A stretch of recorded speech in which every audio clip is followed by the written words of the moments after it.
What is going on? Welcome back. Welcome back. Coast to Coast Packers is finally back, guys. We had a little bit of a hiatus there. It's been kind of crazy. I'm not going to lie. Life has kind of got in the way. I'm trying to get a little more consistent here on this with Trey, but I hope everyone's doing well. I hope everyone is enjoying Thursday Night Football and watching the Dolphins and the Ravens go at it. Seems like the Dolphins had an epiphany last week, and they're back to normal this week. And all the people that bet that money on the Falcons whooping that tail got a rude awakening, unfortunately.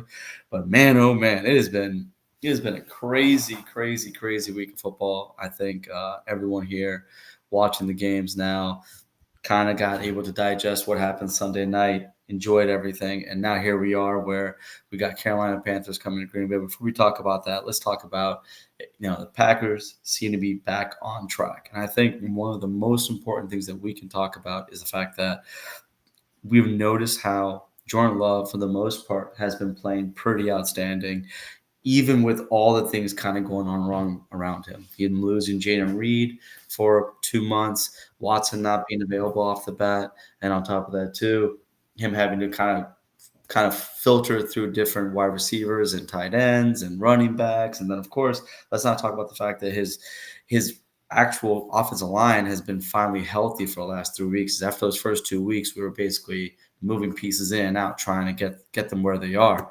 And because of that, now here we are watching a Green Bay Packers team being extremely efficient on offense, and it seems like the defense is running pretty well too. But without further ado, let me get my boy Trey up in here, get him going. Trey, how's it going, brother? How you doing, man? Doing good. How are you doing tonight? I am doing, man. I am telling we were supposed to start like an hour ago, and we're running. I don't know, running hella late, but it's we here now. And I'm just, talking to the people here, just trying to really get a little bit of I don't know, like just kumbaya and realizing our Packers team is back on track. We're finally able to talk well about the offense and the defense, even though special teams wasn't nowhere where it needed to be. It wasn't a killer for us. And I'm hyped, man. How about you, man? How are you feeling today on this Thursday evening? Well, the Bucks are winning. They're up 4 right now, so that's good. Without Greek, right? Yeah, he's not playing tonight. He's out. I don't know what the heck happened. I've been all over the place, but I haven't been able to keep up. I watched the game. I didn't keep up with what the heck was happening with him. But the Bucks are, well, now it's a 1-point game. So the Bucks are in a 1-point game right now against Golden State. So that's good to see. But yeah, I mean, the Packers, an impressive second half versus the Steelers. But again, like we talked about Wednesday, just another first half, another half a game where it just wasn't a complete game, which we've been talking about, getting that complete game and worrying about will they be able to put together a complete game at some point. And if they do, it's a very scary football team, probably one of the best in the league, except for if you ask certain people, they tell you the Lions. I don't know how that all works because head-to-head still counts for something, I guess. I don't know. I get all crazy with it sometimes. So anyways, I'm doing good. Packers doing good. Bucks are doing good. That's what matters.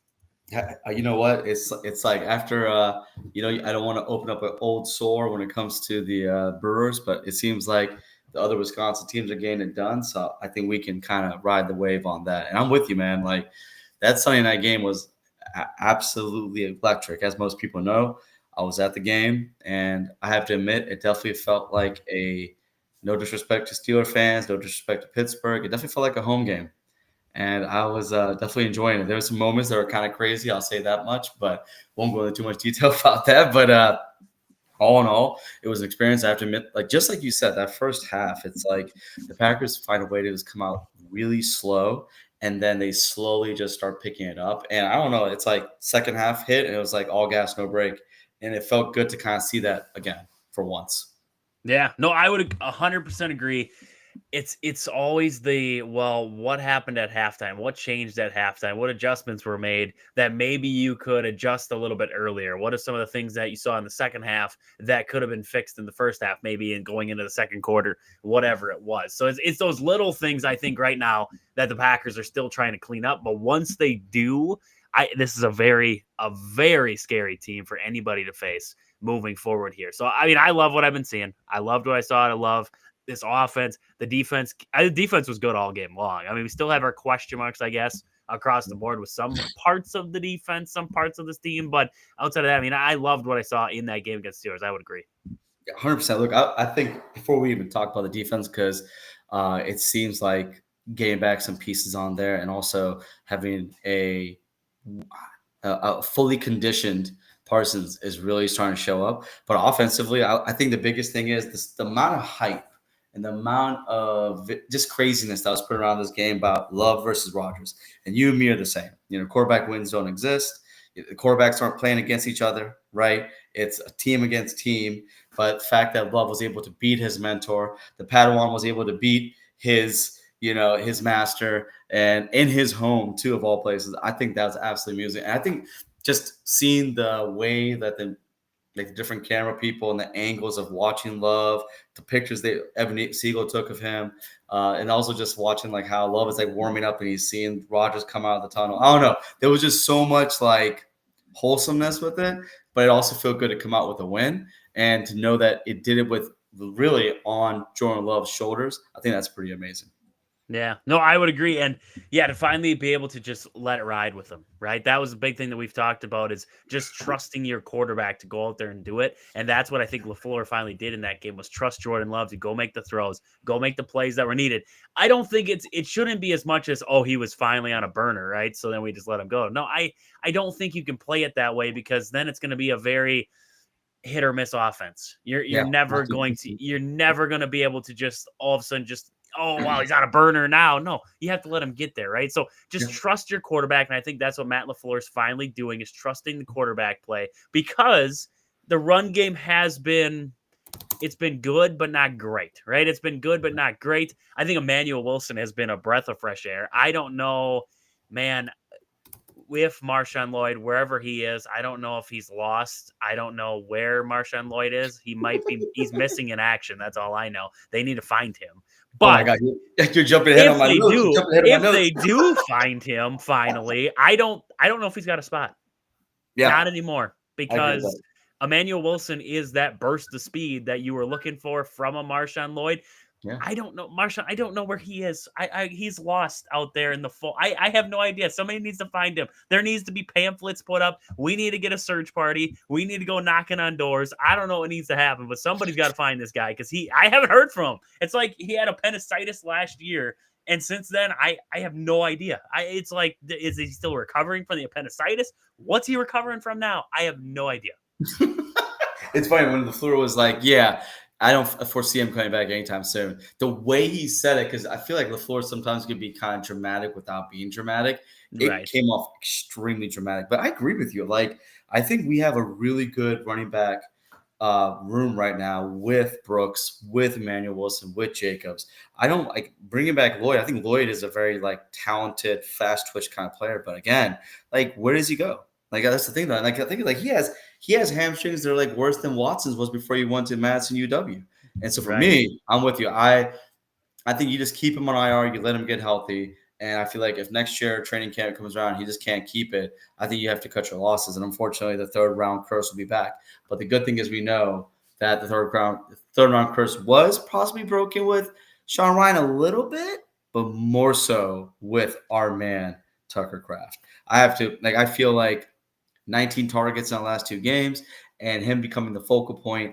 Jason Wilde said it best. He is the straw that stirs the drink, right? That's something McCarthy used to say all the time. And I feel like we keep trying to like, oh, Watson's the guy, or Dobbs is the guy, or Golden's the guy. I think they're all amazing players. I think Tucker Kraft is your number one guy. We force the offense through him and Josh Jacobs, and then everybody else gets fed. And honestly, it got proven in that game. Yep. No, I 100% agree. I 100% agree. And I see the comment over there about Jair Dobbs. We could give them Marshawn Lloyd. Honestly, for Jair. Yeah, I'll do it. We got a healthy scratch for a MIA. We don't even know where he is, so you don't know where you're scratching, guy. So like, I'll take that. We could do that. Sign me up. Honestly, I'm not giving up Dobbs for anything. I don't know. Not right now, unless if it's man. I mean.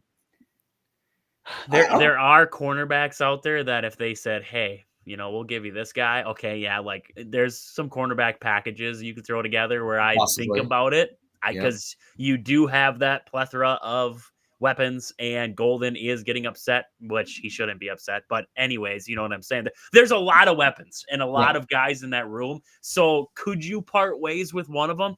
Probably. The question I would say with all this Dobbs talk, that's what he just meant. Basically said that what I was about to say. The question with Dobbs is, are you going to extend him? Because if you're not going to extend him, then you might as well get something for him. That's where I kind of always look at it with trades and everything like that, right? The Brewers with Freddie Peralta. I said going into the offseason, people are baffled. They're like, oh my gosh, the Brewers are looking at trades for him. They're listening to offers. I can't believe that. And it's like, I can believe it because right now he's worth $8 million. $8 million to another team like the Yankees or somebody crazy out there isn't a lot. Yeah. So, but that package that's going to come back for a guy like that is pretty nice. Dobbs isn't worth a lot right now. You could get a pretty decent package back for a guy like Dobbs playing like he is. So if you're not going to extend him, I would listen to the offers. It doesn't mean I'm going to take him. I'm not all for trading Romeo Dobbs. I love Romeo Dobbs. I'd rather keep him in a Green Bay uniform. But do you listen to the phone calls? Yes, I think you do. I really do. I'm not cutting bait with him unless, like I said, unless you're going to get a haul. If it's a big pack, a cornerback that you just feel like, man, that guy is going to be my cornerback one. Okay, now you got my interest. Now I'm listening because what is this team away from right now? I'd say a secondary, good secondary help, and that if you get a good secondary, somebody good in that secondary. I mean, what is this team missing? You look at the missing pieces. That's a missing piece. And if you could get a missing piece, I don't know. Is it crazy to think about trading a guy like that? Like Goose just said there, Dobbs to Cleveland for Ward. Is it crazy to think like that? Sure. But in this world that we're living, it's all crazy. We got Micah Parsons. I mean, it's crazy. So, yeah, I mean, I don't know. I don't know. Like I said, I don't want to see him go, but you have to listen to the offers because that one offer, there might be an offer on the table that could be the missing piece to the puzzle that you've been trying to solve for how many years now. I get it. I just think sometimes like you got to be careful about like trading away I can't say the word, but basically trading away a player like him who has proven time and time again being literally Jordan Love's security blanket right behind Tucker Preston. And for me, my biggest thing is if I'm trading anyone, I'm more than likely going to try maybe Wicks. Wicks is the kind of guy like, he can't stay healthy. He's all the talent in the world, but unfortunately he just has availability is the best ability. He doesn't have it.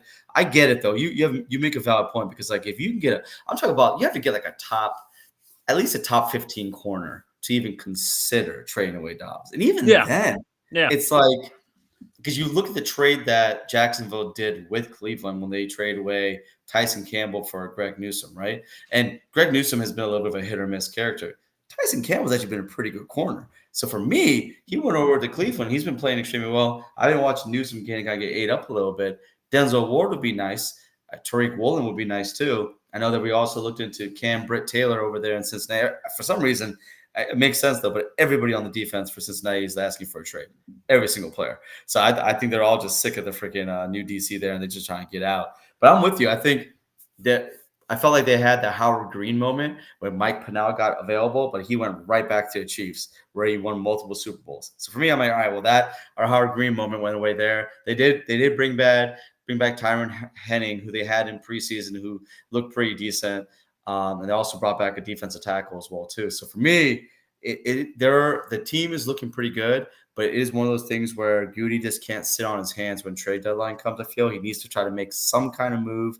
He made a big move earlier the year and just try to find a move that's not a big move, but enough of a move where it gets the depth pieces in place to where either like you just said, secondary is an issue, offensive line depth is an issue, and I think at the most possibly defensive line is an issue too. Yeah. So I agree 100%. And I think they did address a problem. They got Carrington Valentine in there now, which I think addressed a problem. You do have Nate Hobbs. Nate Hobbs isn't like he's not great. He was never worth a boundary corner. 100%. He was never worth what they gave him, right? But he's not terrible. So like he's playable. If you needed him in a pinch, if you needed a guy in a pinch, throw him in there in the slot. Whatever you got to do. Slot only, though, yeah, slot only. You can't have him on the outside, right? And that's something that I think they tried to he could do it, right? In quotations, he could do it. They tried to force it. It wasn't there. So now we found that out. Carrington Valentine slid in there. I still think you have that question mark because sometimes I just don't trust Keyshawn Nixon to be the guy. I agree. I just don't trust. Agree. I want to. I really do. I want to see him as the cornerback one that everybody wants to sell him out to be. I don't see it. I don't trust if we were in a pressure situation against the Vikings with Justin Jefferson.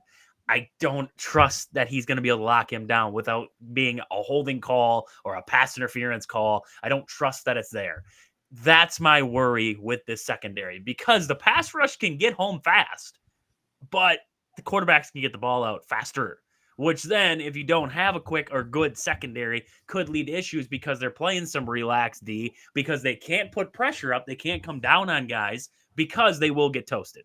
Because they don't have that burst of speed, that quick move. They're not as versatile where they can get after a guy. Like you always saw Jair right up on the line. He'd try to smack guys right on the line. Yeah, but Jair was a legit cornerback one, though, yep, right? He was very good out there. Like now these guys... He's legit CB1. Like, he was back then, at least, right? Correct, yeah. And now you see guys a lot more relaxed. There's a lot more relaxed D, a lot more 5-7 yards back. Well, that can also lead to a lot of problems because quick hitters are just as good as anything else these days. Because look at what Kansas City and a lot of these other teams do. They go for 4 yards at a crack. They don't care. They don't care how fast they move the ball down the field. Death by a million cuts, right? If you want to play relaxed defense, they're just going to keep on cutting you. And that's what happens when you have a rough secondary. Is they're just going to go, and you have a pass rush like you do. It's just going to be boom, boom, boom, quick dump, quick dump, quick. So you got to find answers, right? And I think we knew that going in, though. We knew going into this offseason, right? We knew the secondary was always going to be an issue. And I think one of the biggest things we noticed with Devontae Wyatt's impact when Kenny Clark was gone, the fact that him and Carrington Valentine can't, like you just said, Valentine coming in there, starting, it was a world difference. He had his moments, but at the end of the day, he was breaking up plays and doing his thing. Keyshawn Nixon needs to burn the tape because he looked, again, he keeps talking about being CB1, but bro, you better play like it because in the beginning of the season you were, and it feels like in the last 2 weeks he has not played his best football. And you're right, like it's one of those things where when it comes to our safeties, I think our safeties are great, and I think Javon Buller's playing great. I think Carrington Valentine's getting the job done. We need Nixon to start playing up to his talent that he says he has, and then honestly, Hobbs is staying on the bench until we have a place to put him. Honestly, yeah, no, I agree. The Hobbs situation, if Buller didn't have to play in the slot, then it might be able. There's packages where I think you could see a Hobbs out there and you can move pieces. I could see it working out that way. You see a lot of, when they play jumbo package, you see the Packers bring out extra linebackers. So there's going to be a lot of different packages where we could possibly see Hobbs work his way onto the field. I don't think it's going to be much as of now, right now, because what we saw last week was it's Valentine. Yeah, it's Valentine's game to roll it. And I did see it. What was the question? Would you rather extend Quay Walker or Romeo Doubs? Quay, I will say this. I don't know if it's that Edgerrin Cooper showed up and just took this weight off of his shoulders. And Edgerrin Cooper's now this guy, so now Quay can just be the off-ball guy and just get downhill and do his thing. I don't know what it is. There's a lot of different things. You could say it was him growing up. I think it's him growing up, too, because that DK Metcalf went after him, got into his, got into his face, poked his eyes, everything. Right? Nothing. Old Quay Walker. He fighting him. This was, we would have seen Jordan Love running on the field trying to stop a fight again. I saw that. I'm like, you ain't going to do anything. That was funny. I was like, get back on the sideline, right? Pookie, get back on the sideline. You don't need to get kicked out the game, dog. Come on now. Come on. Let's not clear the benches. No. But I love that you could see the maturity coming forward with him. Yeah. Because 100%. he just walked away. And then it was just a penalty on DK Metcalf, which is something that when you looked at this young Packer team, right? It was a problem because they didn't have that maturity level. Now I feel like they're young yet, but they have that maturity level. And young teams are really good because you see a lot of these older teams right now, they don't have that ability to go full 4 quarters with you and be able to keep that same intensity. Whereas I feel like the Packers are young, but good. You look, Micah Parsons, Rashawn Gary. Who's the oldest guy on the team? Elton Jenkins? Elton Jenkins might be the oldest guy left. No, wait, is it Jenkins? Is that or McManus? I don't know how. Oh, it's McManus. It's definitely McManus. It's got to be. What we look at like skill. Yeah. Position. Well, I guess. Yeah, like skill position. It might be Elton. It might be Elton I'll say Jenkins that would be in, like, I shouldn't say skill position because technically he he's wouldn't even be 30. considered a He's skill 30, so position, yeah, but he's they're yeah, not he's even 30. old, right? So they're still young. No, They can get after guys, but you can just see that with this youth is still a maturity level now, what you love absolutely, to see out of them. absolutely. So I would say that's a tough one. I would say Quay.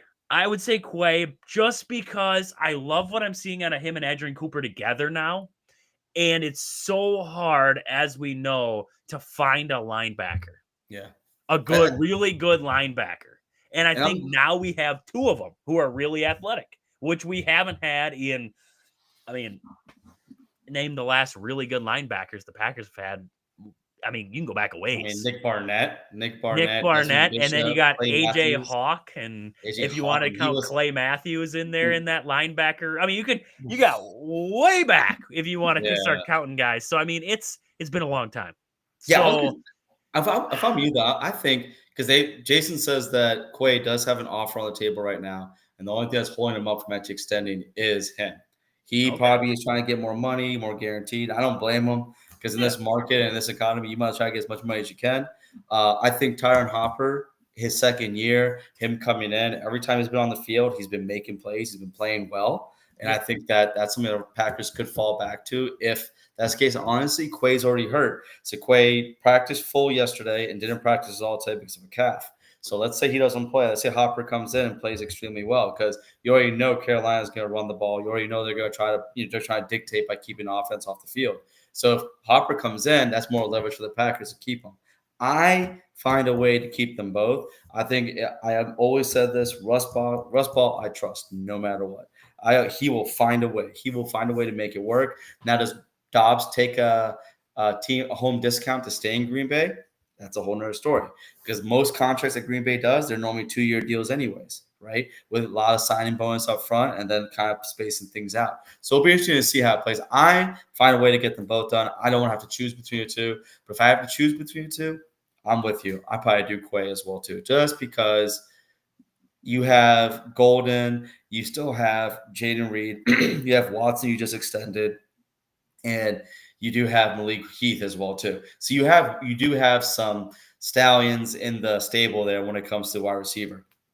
Now, the question I have for you is with everything, with the offense playing the way it did, what did you think about the way Watson came back? Because it felt like he never left.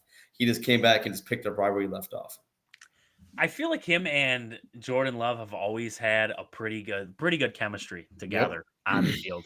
And I think a guy like him, he fits back in so easy because he's a team guy. Yeah, He's 100%. not it's a me guy, right? I Yeah. don't think like bringing back like an AJ Brown or something, just off that, because they Yeah, I saw with that him trade. Yeah, I saw with that. him out in Philly and everything but Yeah. having a guy like him where you bring him back, right? Yep. Yeah, I think he's a guy who comes in and he's like, oh well, I need the ball. I need the ball like 10 times today. Christian Watson came back and he's like, well, I'm going to get open. And if you can get me the football, great. If you can't, I understand. It's They're okay. We blocking. got a lot of guys. Yeah. I'm going to block. I'm going to do my thing. I'm going Yeah. to keep doing other things. And I think that's a big thing that keeps him involved and also throws defenses off because he's such a willing blocker. You have no idea what he's coming out to do.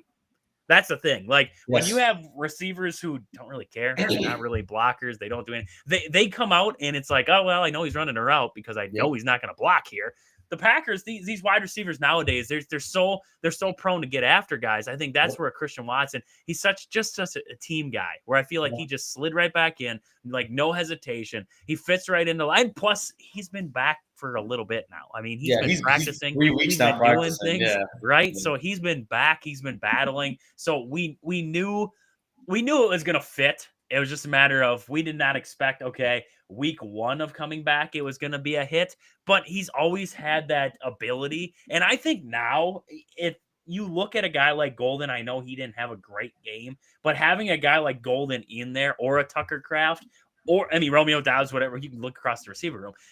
You have guys like that, it also opens the field up for Christian Watson because you can't just, we're going to throw the safety over top of Watson. Okay, you throw a safety over top of Watson. What are these guys doing on that side of the field? Yeah, So now you have to try to balance it. And that's Yep. what we were talking about, right? In the offseason, we said the Packers needed a guy to tilt the field.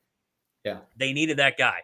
when you got Christian Watson back, I felt and now Tucker Kraft's playing at the level that he is, and you have Golden in there, and Romeo Dobbs is Still got playing well. Dobbs out there. Yeah. You don't have a guy who can tilt the field anymore. You have a bunch of guys who make you say, "Oh crap, where do we tilt the field? Where do we try to help out?" And it's impossible because you have so many weapons that Jordan Love is so willing to go after. And I think finally, and knock on wood with this one, the mental airs of the drops have gone away.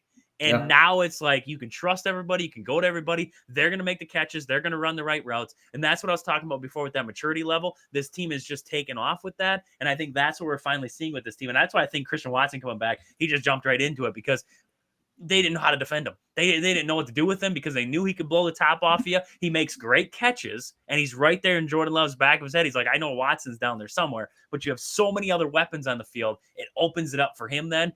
And if it opens it up like this for Christian Watson, this is a scary offense to look at when Jordan Love gets going. Because when you have Tucker Kraft going like he is, Christian Watson, Romeo Dobbs, and then you get, your backfield of Jacobs and Wilson, watch out. That's a scary offense.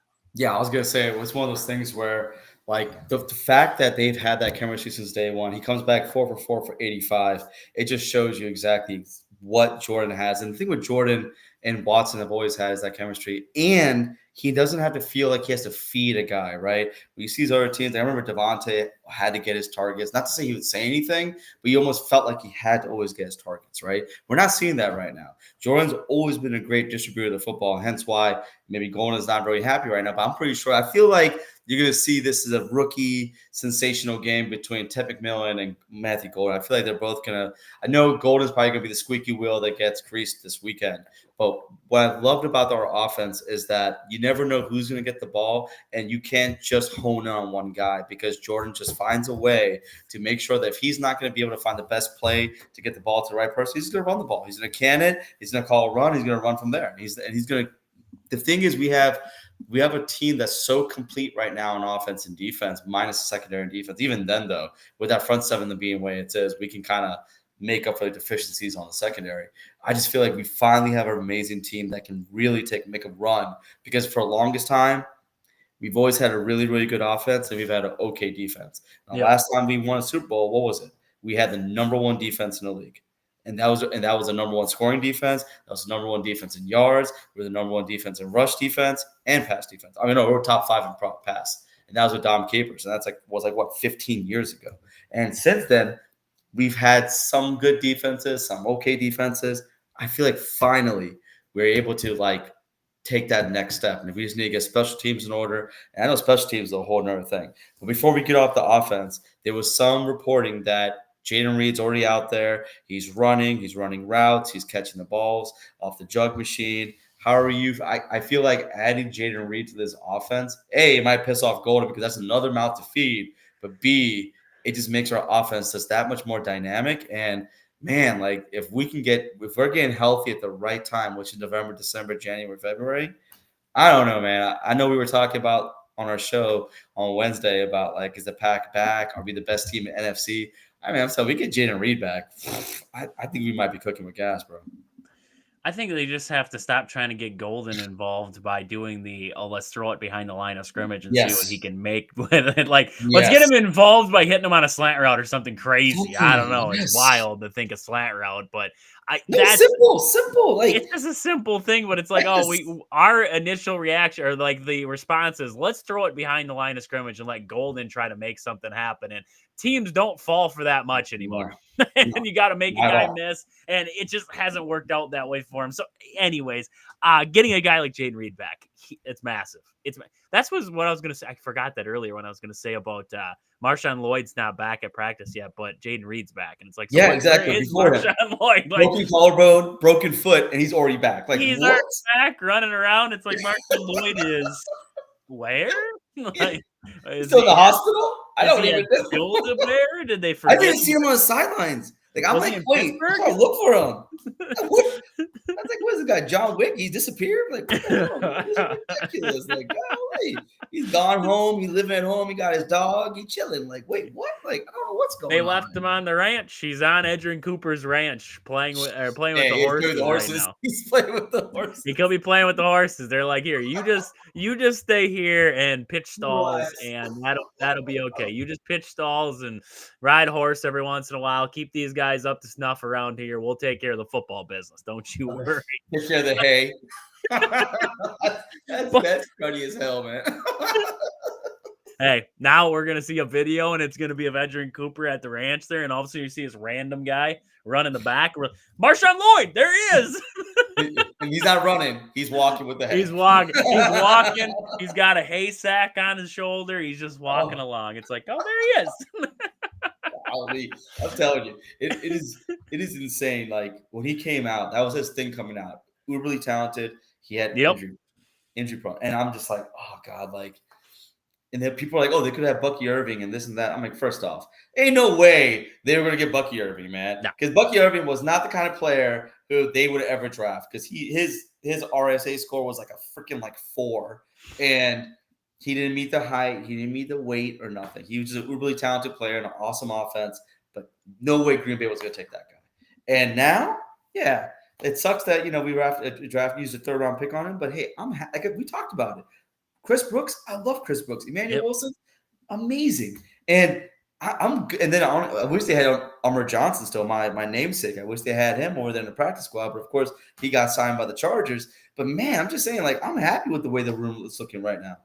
Oh, yeah. No, 100%. The way Emmanuel Wilson has stepped up. Yes. And I don't know if you would say, the absence of Josh Jacobs, but Josh Jacobs it's taken him a minute to get himself going this year. He's going to. Yes. He's still the guy. It's just it's taken him a little bit longer, and I shouldn't even say he's not going. It's just not dominant, right? Not dominant. Yeah. And Emmanuel Wilson has just been that little extra boost. The electric little bit that the Packers have needed at times when they just want to burn some clock, stuff like that. And that's what they want from this run game. They just want, when you have as good of a passing game as what the Packers do, you just need the run game to just be good enough at times and then burn some clock. That's when you need it. That's what we're talking about on the show. We're like, don't force the run game. You need the run game at certain times, maybe set the tone, whatever you want. But if it's not there, don't force it. Go away from it for a little while. Get Josh Jacobs involved in other ways. You can dump it to him over the middle, whatever. You can dump it to him in the open field. He can make things happen. You can set up some screens, whatever you got to do to get him involved.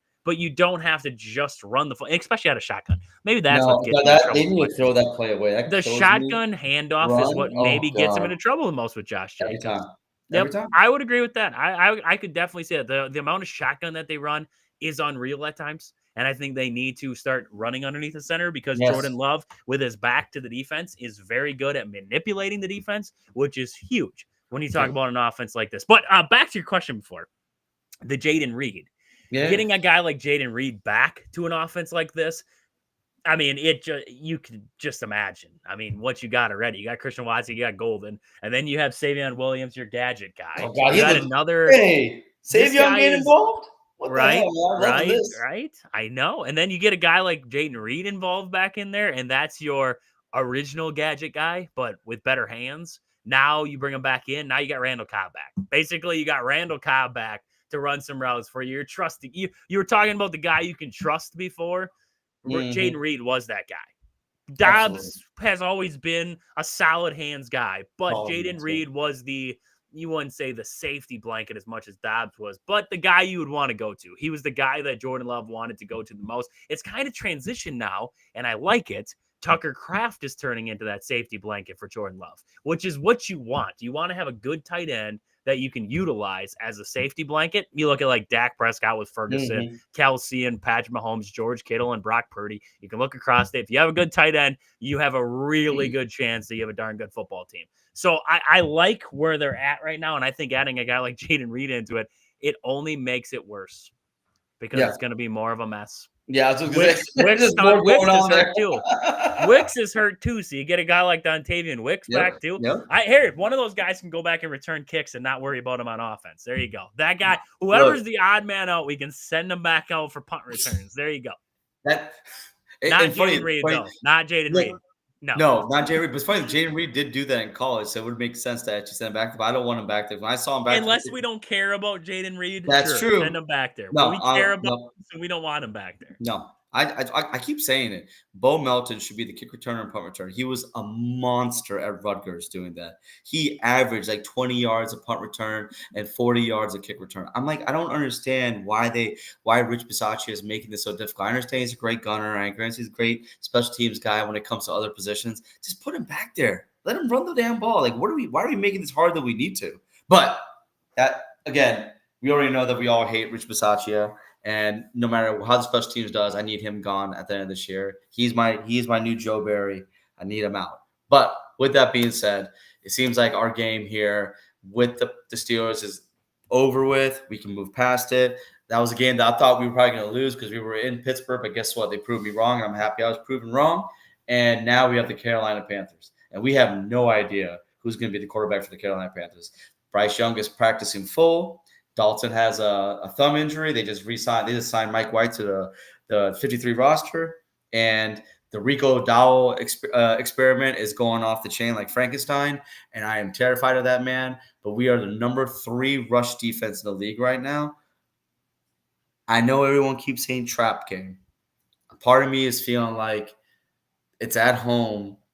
It shouldn't be a trap game, but it's having that feeling. And that is what's killing me right now. What do you think? Trap games, I believe in trap games. I always have. It just feels like there's always.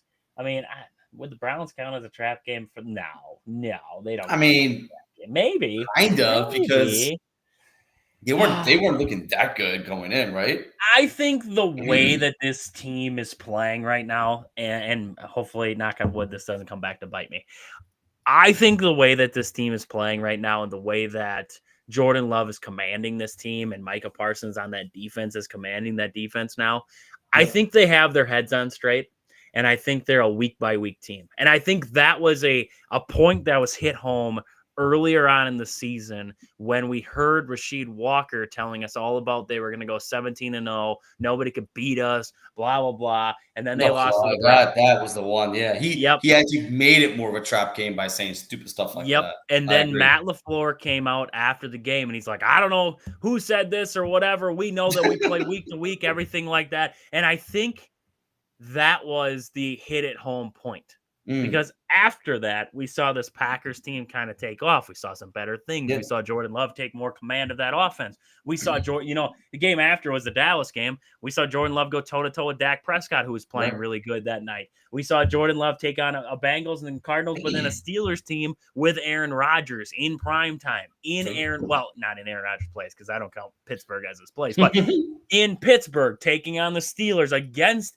a former mentor in Aaron Rodgers, all the hoopla that was going into it. He took him on, and the focus that was there in this offense where they knew that they had a job to get done and they went and got it done. And that's where I think even in a game like this against the Panthers, I think it's going to help them as it's at home. If it was on the road, I'd worry a little bit more. It's at Lambeau. It's a good time. It's a new and finally, for the love of Pete, it's finally a noon start. I mean, I've so many weeks now of just prime time or like 3:05 starts. Like I'm good. I'm good with a 12 o'clock start. This is good because then next week again they play the Eagles in prime time, so I'm okay with this start being at noon.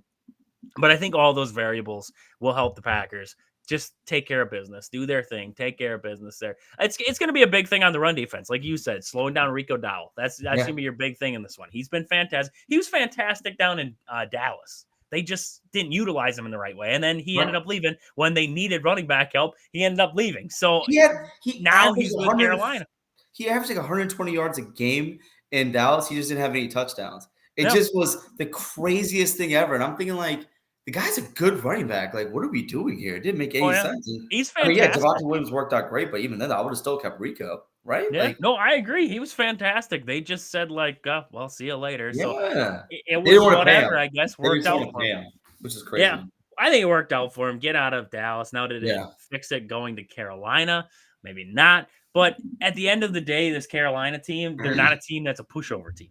Right. They're still a decent team. Now, Yeah. they aren't trotting out there with a Cleveland Brown defense like we saw when we were worried about that game with that Browns defense. They still have an offense that can get after you. We don't know who's going to play quarterback, if it's going to be Bryce Young or if it's going to be who the heck else is there? Who am I thinking of? Andy Dalton? Is it Andy Dalton yet?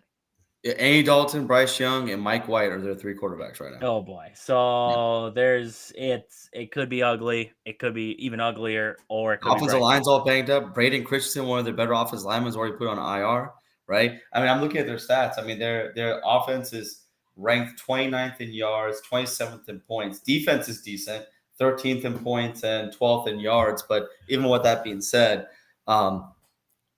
this is a game in Green Bay in our 1923 classic jerseys. Look, you have to find a way to get this game done. I think Eric Branchek said it best: get this game done and have your backups in the fourth quarter. Yep, that's 100% it. I want to see Nate Hobbs in the fourth quarter. There you go. That's how far I want to go. I want to see Nate Hobbs. Taking shots. You're taking shots.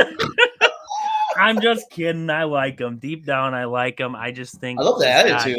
I just don't see it. That's the thing, though. Like he even like when he interviewed him, he's like, "Oh yeah, I know I'm a perimeter boundary corner." I'm like, bro, you are a lot of things. You are not You are not a premier. I'm sorry, you're not a perimeter boundary corner. You're just not, bro. I mean, there's guys that are built that. Even Keyshawn, I'll say he is that guy. Carrington Valentine is definitely that guy. You are not that. You are a slot guy. You were a slot guy in Vegas. You're a slot guy here. And unfortunately, Javon Bullard's playing so well that we don't need you right now. So you're $16 million on the bench, which sucks. But you know what? I'd rather have that on the bench than not have that. And then if something happens, injury happens, or God, because everyone gets hurt, having that guy there to come in and play slot would be perfectly fine by me. So actually very good in run defense according to PFF. If that makes sense. Yeah. He got an 85 grade in PFF. That's not he bad. proved that in training camp when he almost killed Marshawn Lynch. Yeah. Marshawn Lloyd, I mean. He did. He's gone. We don't know where he is. He ain't been the same since. Like, what the hell? Look, broke him. He broke him physically and mentally. He broke himself. Remember, that's when he hurt his knee. Oh, yes. And then he ain't been the same since, dog. It's like he forgot how to run. He forgot how to play corner. I remember those. Look, when he signed that contract, I remember those videos he was doing, those workout videos, him running around the field with like them damn long ass capri pants on, doing football drills. And I'm like, bro, like that's nice and dandy, but I've yet to see you do any of this stuff on the field, dog. Like, what are we doing? What are we doing? So yeah. I'm looking at his coverage grades right now. He is he's 50. If you want to look position ranked, he's 57th out of 113. Oh, so he literally is the definition of mid. Oh, beautiful. He's middle. Yeah, he's middle of the pack. Keyshawn Nixon's 40. Keyshawn Nixon's 45th, if that makes you feel better. Carrington Valentine. Not really, but yeah. Carrington Valentine's 19th. That's for sure. Valentine is 19th. That's actually that looks good. That looks darn good right there. His coverage grades. It's probably because he hasn't had a lot of snaps, though, right? I'm assuming that. Let's see here. Snaps. He's got 238 snaps of on pass, and he's got 62 run defensive snaps. That is Nate Hobbs has 271 pass, 79 run. So I mean, they're close. Okay, so they're equal in that sense. Then okay, yeah, they're pretty darn close in those two. Boys, I was just looking down here. Evan Williams is ranked 8th out of all safeties so far. That's right. Hey, Xavier McKinney's 14th, man. Yeah, Xavier McKinney's 18th right now. Let's see here. Javian Bullard's 52nd out of 113. So that would be, I believe he's also listed in the cornerback ranking. He's listed as a safety, but he's ranked out of 113. So I'm assuming he's in that cornerback rank with the rest of those guys there. Edgerrin Cooper is 15th in all linebackers. Quay Walker's 41st in linebackers out of 80. This is out of 80 right there. Colby Wooden comes in at 32nd. He's playing better than that. Sometimes PFF be some BS, but PFF tries to. They say that his coverage grade for Quay Walker is only at 60. But Quay Walker, I would say he's a better. They're calling his run defense just about as good as coverage. So I don't. Yeah, they're hit or miss. Right now they're saying Isaiah McDuffie, according to this, is 78 on defensive grade, 77 run defense, 73 on coverage grade right now. 73 for coverage grade for McDuffie. That guy can't cover save his life, dog. I don't know about that. I don't know who they have him covering right now. Yeah, that's what I was gonna say. Yeah, maybe running backs in a flat, maybe. That's what I'm thinking. Micah Parsons first. He is first out of 120 on the edge. There you go. He's first. Rashawn Gary's 30th. Oh, I what? mean, there's some pretty good edges to deal with right now. They don't have Rashawn Gary as a very good. Well, his Where coverage grade is where terrible. they get There you go. Igibara? Agabari's at 40. He's been 40 playing out of lights out too. 120. Lucas Van Ness is 32nd out of No, that's 120. not bad. That's not bad. Devontae Obviously, Wyatt Michael comes in at Parsons is like 24th. who is? Devontae Wyatt comes in at 24th out of 126. That sounds about right. That makes That's sense. pretty good. Colby Yeah. Wooden's 32nd. Carl Brooks comes in at 69. And it goes off Yeah. of snaps, too. You got to, I mean, the Yeah. grading go off of snaps. Some of these guys have had better games since then. And now this is what we're seeing. Jordan Love, 8th out of 37 quarterbacks. Josh Jacobs comes in at 7th out of 53 running backs there. Tucker Kraft, 5th out of 75 tight ends. Zach Thomas, 6th for tackles. Rasheed Walker is 47th for tackles. Jordan Morgan's 59th out of 82 for guards. Aaron Banks is 53rd out of 82. And then Sean Ryan is 50th. So we're consistent with the 50. Elton Jenkins, 22nd out of 33 for centers. So what I gathered there, the offensive line is not being graded very well. No, I mean, I was going to say to him when you were talking about the run game, the reason why the run game has been so putrid is because the fact the offensive line has been terrible on run blocking. When it comes to pass blocking, they've been outstanding. Run blocking, and that's why, I mean, you got Jacobs getting hit in the back of the field the majority of the damn time. Hence why he has so many hits. He has so many yards after contact because he's literally trying to make, over here trying to make gold with freaking butter and stuff, man. It's insane. I would agree. 100%. And that, like you said, maybe that's why Emmanuel Wilson's better because he's quicker to the punch. Yeah. And that's why he gets to the outside a little bit faster. He got that burst, man. You can see that all day. And honestly, I'm okay with him getting less carries throughout the year, allowing him to be able to come through, be able to just, you know what I'm saying? Like find ways to be able to be the legs we need later on in the season, honestly. Yep. No, I agree with that. I think, like we were talking, like we've been talking, he's going to come into his own. He's going to be fine. It's just, getting to that point. I was just trying to figure out, because was Aaron Banks, when they brought him in, he was good pass blocker, not good run blocker? Was that the grade that they had on him, or was it vice versa? If I recall correctly, his PFF scores were pretty mid coming out of San Francisco. He was actually their worst offensive line. He had one good year. According to what I saw at the PFF was last season. He was ranked like 33rd out of 77. Yeah. And so we paid him like a top 15 guard, right? Like, and it's like, wait, what? Like, come on, dude. Like, they saw something. I don't know. Well, what. they saw something. They didn't want what happened in the divisional game to happen again, or the wild card game to happen again, where like, you know what I'm saying? Like the guy, like your offense line gets decimated. You don't have any good backups. I mean, they just didn't want that, which makes sense, but still. Yes. So according to PFF, we go season grades. Yeah. Last season with the 49ers, he had a 68 run block grade and a 60 pass block grade. Yeah. So he's a better run blocker. So they brought him in for his run blocking ability. And this season, guess his run block. Guess his grade that they've given him so far. He's higher. Come on. Okay, I'll give him 50. I'll give it to you. 49.9. I knew it because him and Nate Hobbs were probably the worst two signings that Goody's had his whole career as GM, honestly. He's got to see something, right? There's got to be something that he sees. Does he see like 6'5", 325? He's like, this is a road grader. Like we can make him I thought he was like 340. Wasn't he like 340 coming in? I think he was 340. This is just what they have listed. Yeah. Here. But I mean, that could have fluctuated a little bit coming in. But yeah, maybe that's it. Maybe he has to get back into shape. I don't know. And it's also been the injuries for him, too. That hasn't helped him at all. And then the instability of this offensive line has not helped any of these guys. Elton Jenkins is slowly learning that maybe he should have learned how to come to training camp because, wow, it's different snapping the football than it is playing guard. Zach Tom's been banged up. I mean, you have guys banged up. So maybe that also has been affecting Aaron Banks because he's been injured. He's been injured too. Yeah. Yep. He's been injured too. And then, sometimes it comes down to, okay, now he feels like he's being relied on. Hurry back. So then he's trying to rush himself back. There's all those little things, the mental side of the game. Zach Tom, right? That's what happened to Zach Tom. Right? Yep. And then Zach Tom comes back, gets hurt on the first thinking play. And it's like, okay. I mean, so maybe it's something like that where these guys just have to settle. They have to settle into this offense. Yeah. And I think it'll come with time. Plus, I mean, you've played some pretty good defenses along Yeah, the I was way. gonna say the rest of our defense. I mean, we still got we saw Eagles are gonna be crazy. The front four for Giants is gonna be ridiculous. Carolina's front four is pretty decent. Minnesota's kind of hit or miss. Detroit's hit or miss. Chicago hit or miss. Denver's front seven is good. Chicago again whack. Baltimore is kind of hit or miss, and Vikings again. I don't know. It's just the remainder of our schedule doesn't look scary, but you just don't know what you want. The same Packer team to keep showing up every week is what you want, right? You want if I wanted to make you feel better, I could say that he's improved every single week with his grade. You look at week 1 to week 8, which is a small sample size because he's only played 5 weeks.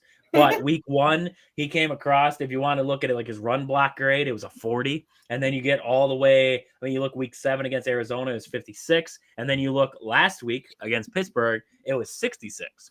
Oh. And then you look at the pass block grade, he had a 63 versus Detroit week 1. Week 3 against Cleveland, his pass block grade, I don't think you could guess this one.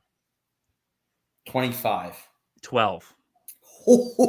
Yeah, I didn't know they could give grades that whole low. offensive line looked bad. That was the day that I was like, fire Steno, fire Butkus. And I was almost about to willing to say fire LaFleur, but I wasn't going to say it because I'm not that guy. But Steno and Butkus, I was like, Butkus is an op. He's trying to get us our guys killed. There's just no way that we can look this bad against this. But then again, though, the Cleveland defensive line is legit. It's legit. It is. No, I agree. I agree 100%. And that's what I'm saying. It's like I look at these stats for him. It's like he's slowly settling in. Because you look Arizona week 7, he had an 83. And then you look week 8 against Pittsburgh, a 70. You look at total offensive grade. He was a 69 this last week. Week 1, he was a 44. It's just that progression that he's had with getting healthy, getting out there, settling in, having everybody settle. I think that's going to be the big boost that I think a lot of these guys need is once they get, like you were talking the other day in the show, you said it's like this is their preseason, right? This September, October preseason. Now we roll into November. I think that's kind of where this offense is at right now with the offensive line finally getting healthy. They're able to settle in together. And I think that's going to help maybe solidify Aaron Banks to, I don't know if he's ever going to earn the contract that we thought he was going to, but to settle in to make it seem a little bit less, it seem like it's less work, not as bad as what it was, right? Yeah. I mean, you get over it then because if they go win the Super Bowl and Aaron Banks a part of it, you're like, whatever. The contract was there. It's whatever at this point, right?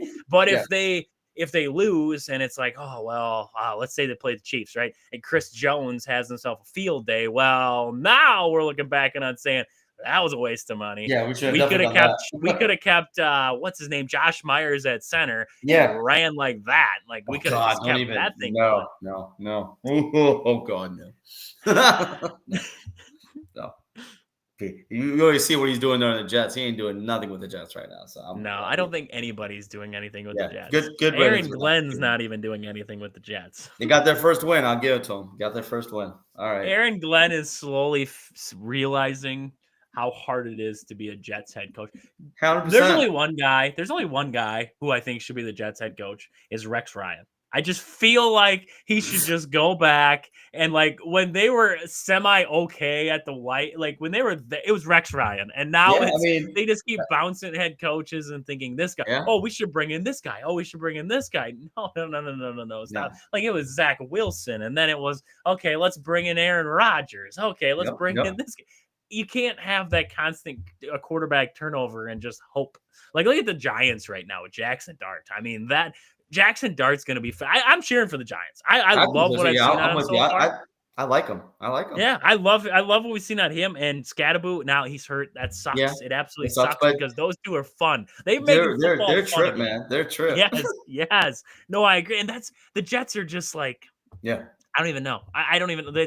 Who would want to go coach there at this point? Just get Rex Ryan back and just say, can you just point this thing in the right direction and then maybe head finding our next head coach because maybe he can bring stability into finding it. I don't know. Right now, they're not finding the head coach of the future right now. And I can tell you that I don't know if Aaron Glenn's the guy, to be honest with you. I don't. I really don't. I like him, but I don't know. He's going to need Dan Campbell got three years to really turn the organization around in Detroit.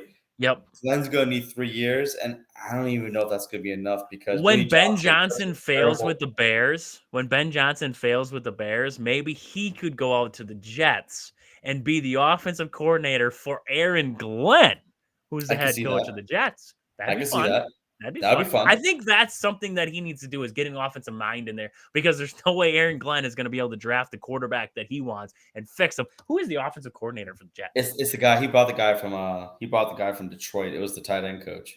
Oh, yuck. What? No. Yeah, see, Yeah. we don't want that. We don't want that. We need somebody else in there. No, you need a little more experience. That's for sure. And then bring Robert Saleh back to run the defense.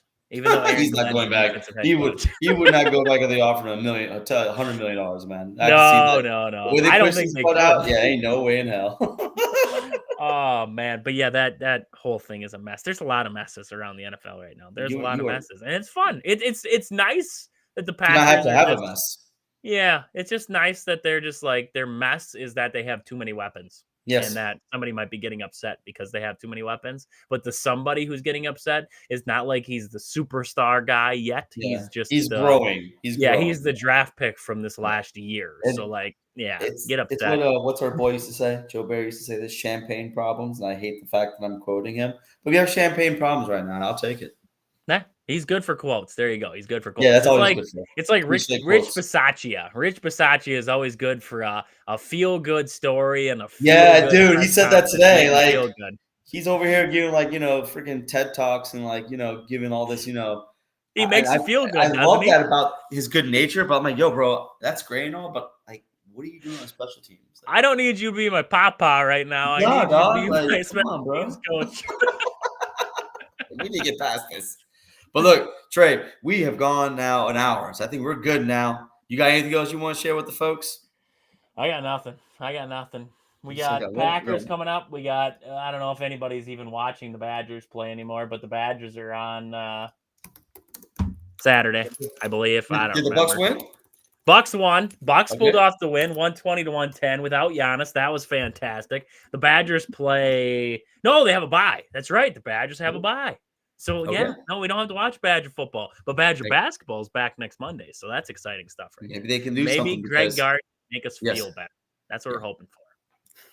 Well, good deal, brother. I was gonna say, everybody, you can find us on Twitter. You can find Trey on Wisco Sports on the Go. You can find me at AMAR3455. Also, Trey, please plug anything else you got so that I'm not missing it.